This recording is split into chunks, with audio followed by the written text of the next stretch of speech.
In 2008, the US and EU economies were both worth around $14 trillion adjusted to inflation.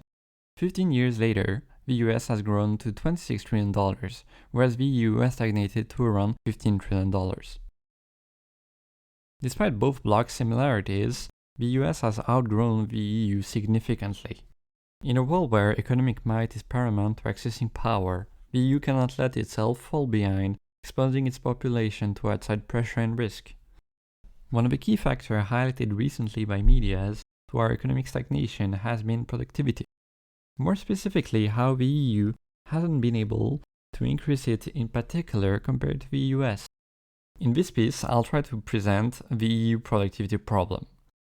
I want to preface this video by saying that this isn't an exhaustive list of origins and solutions to the EU productivity question. I don't have the time nor the competence to do that. Rather, it simply is a way for me to start a series on it that I'll develop more later on. Now, a few words on sources. I'll be using Eurostat and the European Central Bank's definition most of the time. Some graphs and data are from the Department of Labor and the 2006 economic report for the President in the US. The essence of this video is based on an article titled "Keeping Up with the US: Why Europe's Productivity is Falling Behind" by the European Center for International Political Economy, a non-profit neoliberal think tank based in Brussels. While I do not agree with everything said in it, in particular its conclusions are sometimes a bit dubious, I do think it's a good introduction.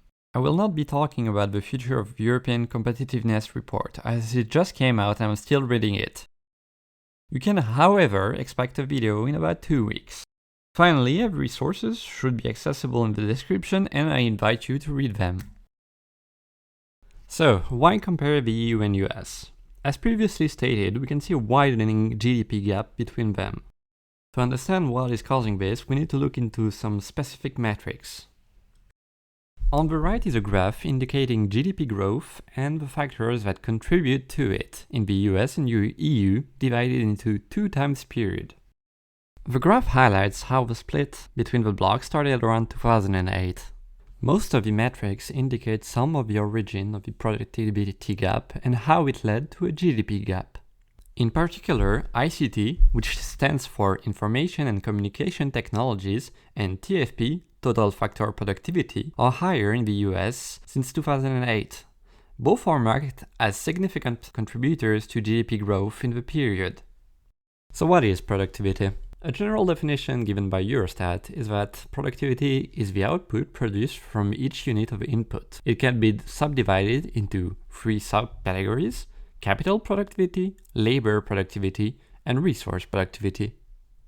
The main reason to subdivide productivity into those subdefinitions is that productivity is kind of hard to give actual data on. However, capital productivity, labor productivity, and resource productivity can all be neatly defined and therefore documented. Now, why is it so important? Productivity is one of the key indicators for an economy's future. Higher productivity means we can produce more to better satisfy the population's need, as well as compete better on international markets. In order to express its evolution, we generally talk about productivity growth. On screen is an example showing how long it takes for productivity to double depending on productivity growth. The impact is massive here, as if we round numbers, we can see that a doubling of productivity growth means it takes about twice less years to double productivity. You can think of productivity as the speed of an economy and productivity growth as its acceleration. Now, onto the specifics. Resource productivity is the measure of the total amount of material directly used by an economy. In the EU, it's generally expressed as GDP per unit of material consumed. I will not elaborate on it, as the article doesn't, to its detriment, I think. Capital productivity or profitability may be defined as the proportion between revenues obtained from output and expenses associated with consumption of inputs. Now, labor productivity is a bit more complex to define, as there are specifics in the way people are employed, but in broad terms, it can be defined as value added per employed person. Now, labor productivity is one of the focus of the article, and this is where we get into the specifics. For example, according to the article, labor productivity growth has been on average 1.27 percentage points lower in the EU 12 than the US. The article defines the EU 12 as Austria, Belgium, Denmark, Finland, France, Germany, Italy, Luxembourg, the Netherlands, Spain, and Sweden. It also says that in 1990, labor productivity in both regions were very similar, with each worker's annual output averaging close to about $53 per hour. However, a GDP gap has since emerged and widened, with US labor productivity now nearly $15 higher than the EU. This is shown pretty well by the graph on screen. A clear divergence began in the early 2000s and result in an American worker being able to produce about 20% more of dollar value per hour compared to its EU counterpart. We can also observe a convergence and plateauing of EU productivity at large. Now, labor productivity is a bit more complex and can be decomposed into three components. First of all, capital deepening, which measures the contribution of tangible, think factories, land, etc., and intangible assets like patents, copyrights, and software. Secondly, labor composition, which measures the change of human inputs. Third and finally, total factor productivity, which measures the growth in labor productivity that cannot be attributed to change in physical and human capitals. It basically represents how effectively we can use our capital. The article focuses a lot on total factor productivity, but I will now call TFP. It states the importance of TFP cannot be understated. As mentioned, TFP is a crucial measure of productivity because it reflects advancement in technology and innovation. The graph on the right shows how much of a driver TFP has been for US labor productivity growth. For the past 20 years, it has represented about one entire point of growth, with only the 2008 to 2013 period being an exception. Compared to that, the EU has had null to negative TFP growth since 2008. Now that we know that TFP is one of the major drivers of the labor productivity gap, how does the article explain the causes of the lower TFP increase in the EU? This entails another more simpler question. How do US companies extract more value per hour from their workers? Unsurprisingly, R&D and tech innovation seems to be the main culprits. The US has been a more innovative place for the past 20 years, greatly because of its willingness to invest more into R&D. The US has been consistently beating the EU in both gross domestic expenditure on R&D and number of tech patents. In the 2000s, the US invested about $350 billion into R&D, compared to the EU's $250 billion, about 30% less. Now this has gone to nearly $700 billion in the US, compared to $400 billion in the EU, about 40% less. The US produced now around 20% more tech patents per year compared to the EU. On a more positive note, the gap that existed between the US and EU on the number of researchers per thousand has been closed and is now about even. This means that the US has little EU competition in industries that are both highly lucrative and future drivers of innovation and productivity growth. This is particularly visible in the IT sector, where the US now creates more than double the amount of patents the EU creates each year. To quote the article on the ICT sector, Europe's lack of investment in digital infrastructure is problematic for two reasons. First, it dampens the productivity gain from the diffusion of ICT technologies. Second, it undermines future productivity growth in the EU that could come from the next generation of intangible related innovation, such as AI. Europe's investment in AI, which is estimated to be around $2 billion in 2024, driven by $1 billion US investment pledged by the SAP 10, tells in the face of the forecast of the $100 billion US investment in AI in the US economy.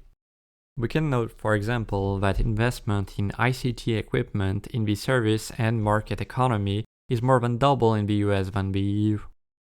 One of the main conclusions by the writers is that those investment in ICT, which are in essence investment in intangible assets, are one of the main drivers of TFP growth. To quote the article, studies estimate that 1/5 of intangible capital growth translates into gains in TFP. One can see from the graph on the right that the US nowadays invests more into intangible assets than tangible assets, as they are more effective. Some solutions are still proposed by the article, and while they're not extensive, they are still existent. I'm quoting the article. Our analysis suggests that improving Europe's productivity hinges on increases in R&D spending. This goal requires doubling in R&D spending in the next EU financial framework, with member states themselves taking greater responsibility for incentivizing private sector R&D investment and expanding their national research budget. The second recommendation is to invest more on intangible and ICT infrastructures. In the end, the article recommends that the first step is turning up the dial on R&D spending, targeting 4 to 5% of GDP by 2040.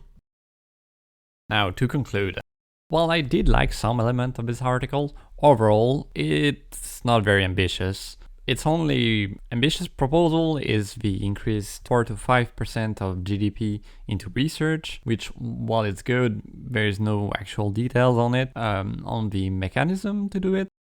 Furthermore, there is no strategic ideas. For example, there is nothing about energy and energy imports. There is nothing about technology acquisition. There is nothing about the military. And there is nothing very political in this article. It's only pure economics. That's why there is a major difference between this article and the future of European competitiveness report that just came out. I do not hate it, but you should read it with some, let's just say, some concerns. Not concerns, some deeper thinking. Furthermore, there's too much of this general idea that you very often see into economic article, where the EU and US are compared as two equal entities, when the EU, and I truly mean the European Union, lacks many of the powers that the US federal government has. And I think it just dilutes the conversation a lot. So once again, take it with some grain of salt. But yeah, that's the essential. To wrap this video, I'm pretty happy with it, I guess. I hope you liked it. If you did, don't hesitate to comment. And if you didn't, I truly want you to comment. This is my first time doing this, so there might be technical issues. There might probably be not very many clear things, etc. So don't hesitate to comment. And if I got anything wrong, even like just like mistakes in like writing anything, don't hesitate to comment. If I have enough material, I'll try to make a little additional video to complete this one. So this is the essential. What I can tell you is there should be a new video in about 1 week. It's either going to be the first part of, part B of the Future of European Competitiveness report, and will be focused on the energy market, or I have another subject that I also want to talk about, but that's going to be a mystery. You'll have to sub to see that. Ooh, so much mysteries. Anyway, hope you liked it. If you hated it, just be kind. No, you can be a dipshit, let's be honest. Yeah. Big thank you. Have a good day.